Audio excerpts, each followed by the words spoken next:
levantem as mãos. Quantos de vocês acreditam em Deus? Certo, uma floresta de mãos. Então, Richard Dawkins, essas pessoas são iludidas. Todas elas. Bem, temo que sim. Sim. Eu diria que é mais como o fenômeno do amigo imaginário que as crianças têm e que as conforta e consola. Mas, na verdade, não há a menor evidência de que qualquer tipo de ser sobrenatural exista. Então, lamento dizer que são iludidas. Sim, iludidas. Como tantas pessoas podem estar erradas? Bem, houve um tempo em que todos acreditavam que o mundo era plano. Houve um tempo em que todos acreditavam que o Sol girava em torno da Terra. As pessoas são iludidas com muita frequência. E, a propósito, é claro que houve um tempo em que as pessoas acreditavam em Zeus e Apolo e, em outras partes do mundo, acreditavam em Thor e Odin.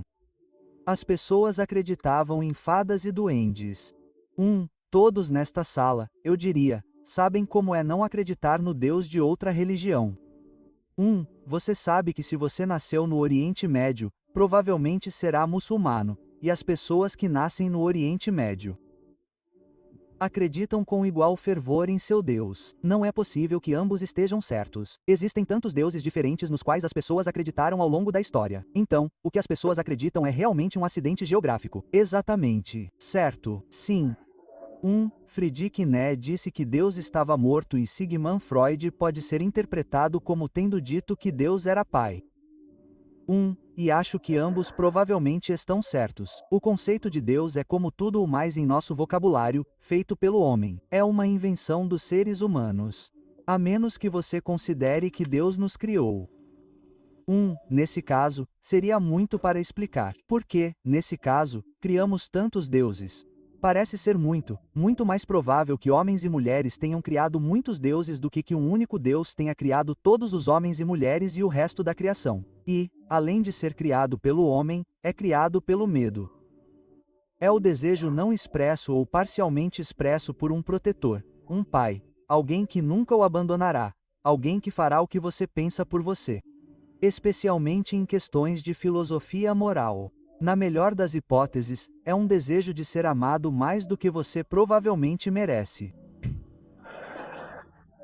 E na pior, é a parte subdesenvolvida da psique humana que leva ao totalitarismo, que quer adorar e que quer um chefe, que quer uma ditadura celestial.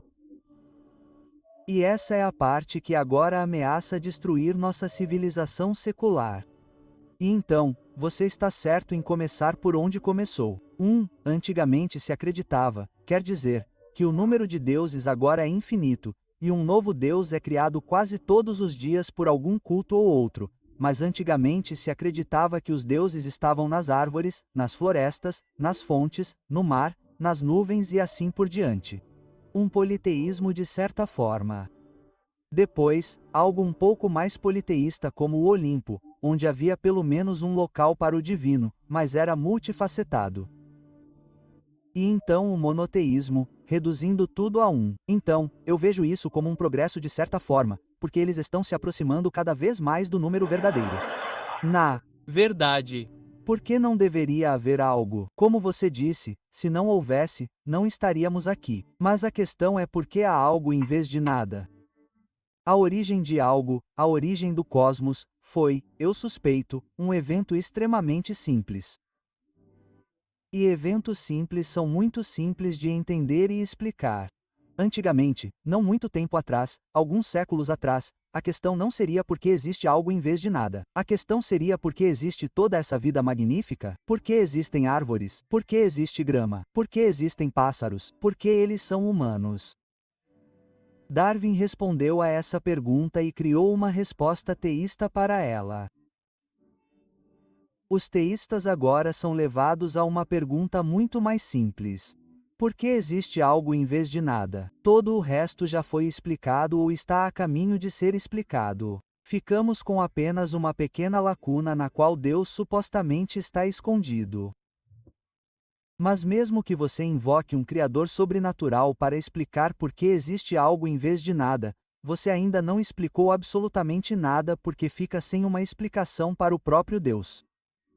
A cada segundo que falamos, uma estrela do tamanho do nosso Sol ou maior se apaga, explode ou se apaga. Isso tem acontecido a cada segundo desde o primeiro momento do Big Bang. É muita coisa. Serão muitos sóis se apagando enquanto falamos. E há muita aniquilação, não é? É muita destruição. É em uma escala que você pode chamar de quase um desperdício, mas tem o resultado positivo de que somos todos constituídos desses materiais. Somos feitos de poeira estelar. Agora, acho que é uma ideia bem mais majestosa, maravilhosa e até bonita do que, digamos, a ideia da sarça ardente. É um pouco mais impressionante. Dá mais o que pensar. Elas são mutuamente exclusivas? Elas também são mutuamente exclusivas? Deus fez de você uma estrela? Uma tem a virtude de ser verdadeira, comprovável e estudável, o que a outra não. E eu acho que a verificabilidade de algo é uma virtude de sermos simplesmente materiais?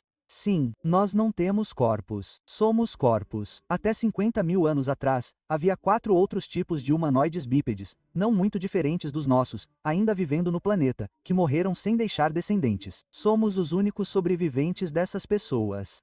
Essa família foi a última. Não sabemos se eles tinham deuses ou não. Então você acha inexplicável? Não, nenhuma religião já inventada parece ter sabido que essas criaturas sequer existiram porque os religiosos são forçados a acreditar que o único evento realmente significativo que aconteceu na história humana aconteceu há cerca de 3 mil anos. Você acha que poderia haver uma frase que pudesse convencer, digamos, um criacionista a duvidar seriamente de sua teoria? O ideal seria convencer um crente em Deus a realmente duvidar de sua crença, mas isso é muito difícil. Não tenho certeza sobre uma frase. Acho que talvez o fato mais convincente que você poderia apontar seria o padrão de semelhanças que você vê quando compara os genes usando técnicas modernas de DNA, observando as correspondências entre os genes. Compare os genes de qualquer par de animais que você quiser. Um par de animais, um par de plantas e então trace as semelhanças e elas se encaixam em uma hierarquia perfeita, uma árvore genealógica perfeita. E a única alternativa para que isso não seja uma árvore genealógica é que o designer inteligente deliberadamente se propôs a nos enganar da maneira mais dissimulada e tortuosa.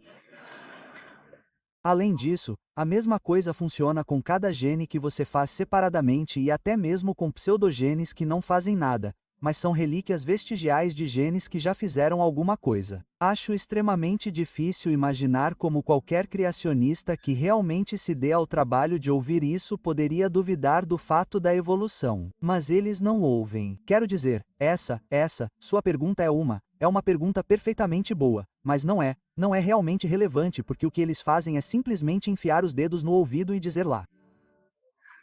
Eles sabem o que é verdade porque está no livro sagrado, e até mesmo o caso mais extremo é o do geólogo Kurt Weise, que tem doutorado em geologia por Harvard.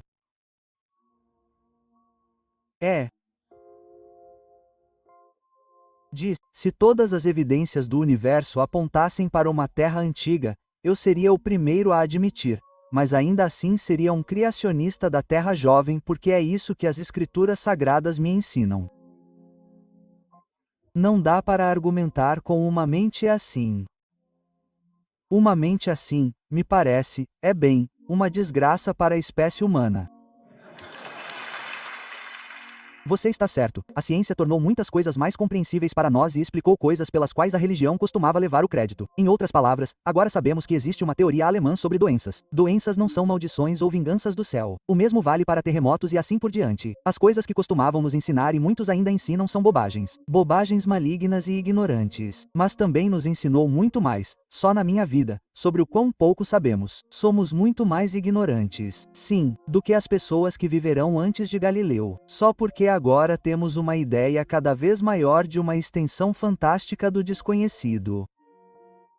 Esse é precisamente o momento de dizer que o ceticismo é o necessário. Investigação, debate, dúvida. Onde está a fé nisso? Onde está a utilidade da fé nisso? Não tem utilidade alguma. Sócrates, que até onde eu sei, existiu, mas pode muito bem não ter existido. Não me importa.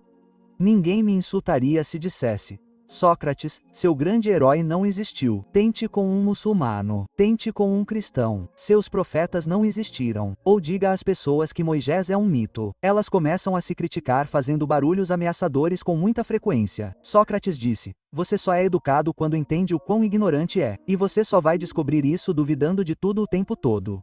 Aspas, há toda a diferença do mundo entre essa perspectiva e essa mentalidade, e eventualidade da fé. E em segundo lugar, sobre a metafísica, na qual notei que você se refugiou várias vezes esta noite, como o que é o amor. É algo poético ou prosaico? Ótimas perguntas, mas metafísicas. Aqueles que dizem que Deus existe e intervém no mundo, em outras palavras, aqueles que dizem que há um Deus religioso, o Deus da religião, estão dizendo que a redenção é oferecida aos seres humanos, que a salvação é oferecida a eles, e que se rejeitarem a oferta, podem estar em grandes problemas. Agora, não comece a falar para uma audiência como esta ou, se não se importar, para um debatedor parceiro como eu, como se religião fosse um assunto privado, porque todos sabem que, se fosse, não haveria nada para discutir. É precisamente porque ela afirma ser uma solução total, uma solução completa para todos os problemas disponíveis no plano da morte, às vezes em algumas formas, mas disponível para você se tiver fé suficiente. Pois bem, acabamos de descobrir que a fé é provavelmente a mais superestimada das virtudes e a menos útil para nós nos dilemas reais que temos hoje.